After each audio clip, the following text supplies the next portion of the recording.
And one day I will be the president of the United States. Hey!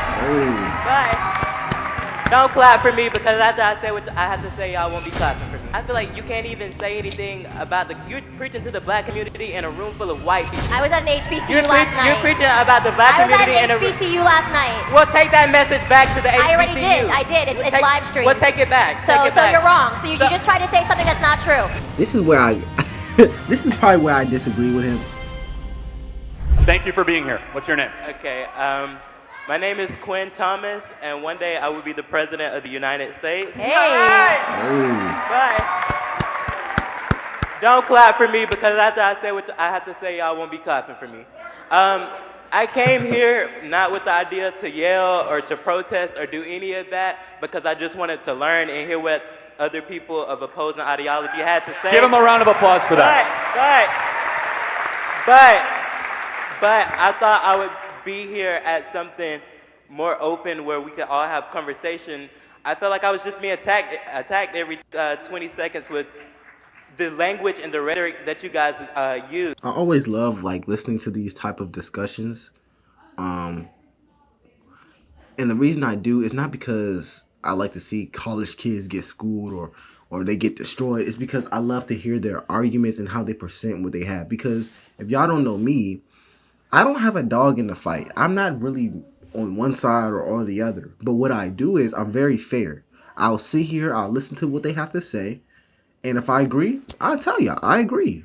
And if I don't agree, I'll be like, I don't agree. Or if they're not making sense, I say they're not making sense.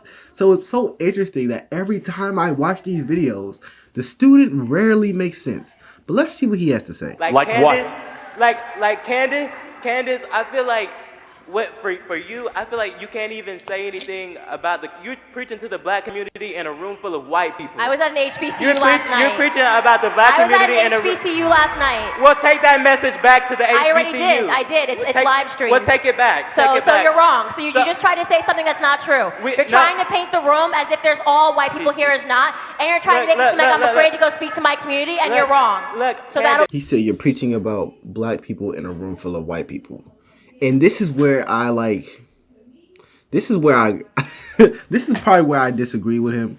And I'm not going to be like, oh, he's wrong. I don't know the demographic of people in that room. But when you get on the stage, you have the mic and you say you disagree with their stances and you immediately start attacking their characters, that's the problem. You're looking at Candace Owens. You have a problem with her. You say you disagree with them completely. But the first thing you say is, oh, you're preaching about black people in a room full of white people.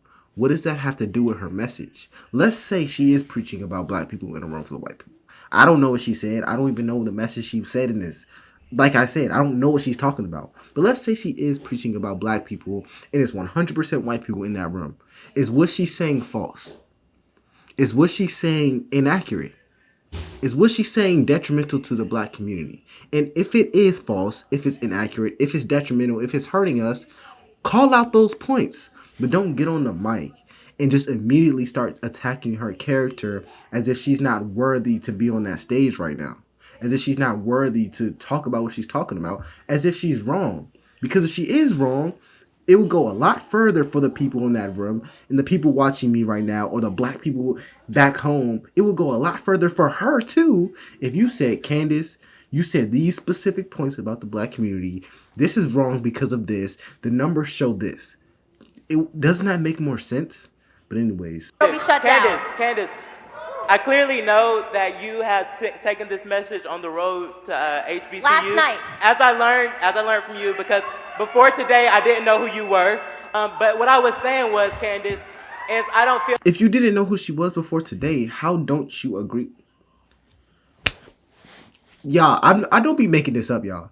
I don't be making this up. Like, this is my first time watching this.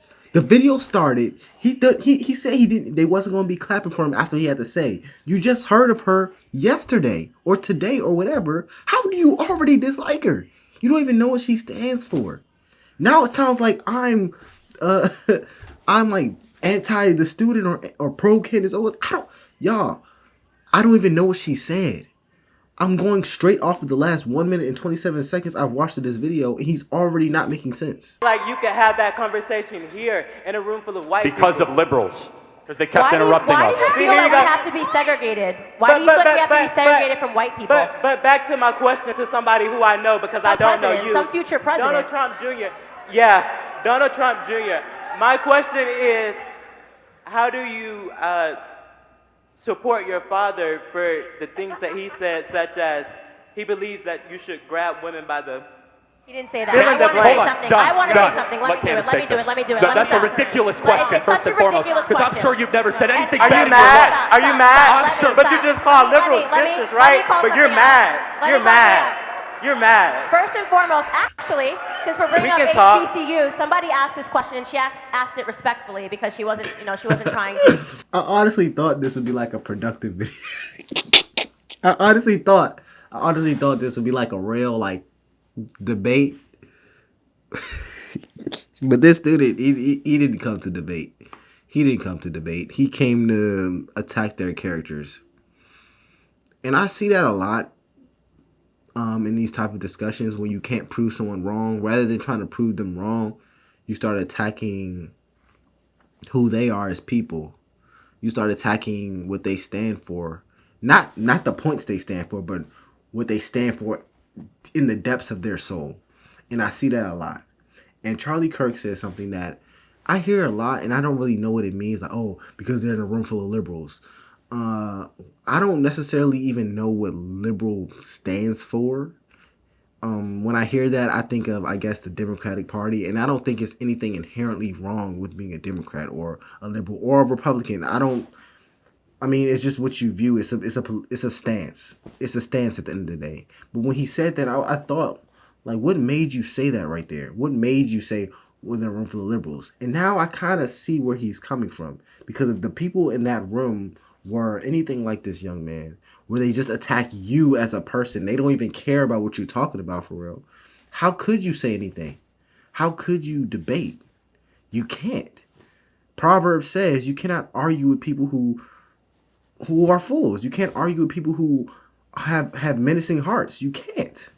It's a losing battle, and you see it here. Get a bunch of attention, which is what you're trying to do right now. And she said to me, Candace, how can you support a president that said that he wants to grab one by the pussy? First off, the left ran away with that and they changed around his words. He said specifically that there are women who would literally let them grab them by the pussy. He did say that, correct? And I asked her a question back. I said, how bizarre is it that we are pretending, as people, especially in the black community, that listen to hip-hop lyrics, when all they do is talk about groupies, and how groupies will literally let men do anything to them. Basketball stars talk about this.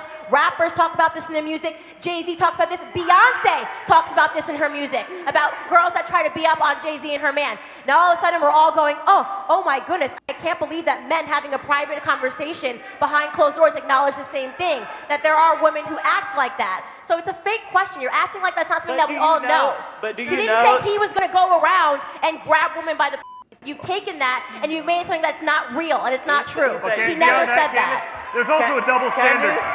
Candace? There's also a double standard here because, by the way, anyone Candace? in this room, have any of you guys had a beer?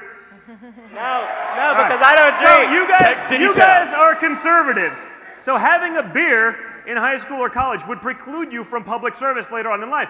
But if you were the president and you were a liberal, you could blow lines all day long and it's not a problem. His name That's is the Bill double Clinton. standard This is of what's virtue out signaling. there. This is You why- can do cocaine and be president, Right. but if you're conservative... Yeah. Yeah, I'm not going to get into any of that right there.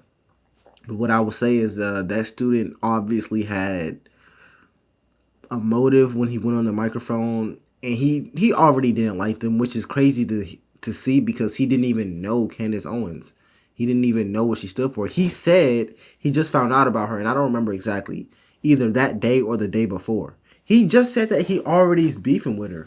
So if you ever get online and you see people disagree with you, or you end up in an argument online, just ask yourself, are they even paying attention to what I'm saying? Are they even listening to what I'm saying? Or are they just don't like me? Really ask yourself that, because this is shown in this discussion. But if you have any other suggestions, comment down below. And I'll see you next time.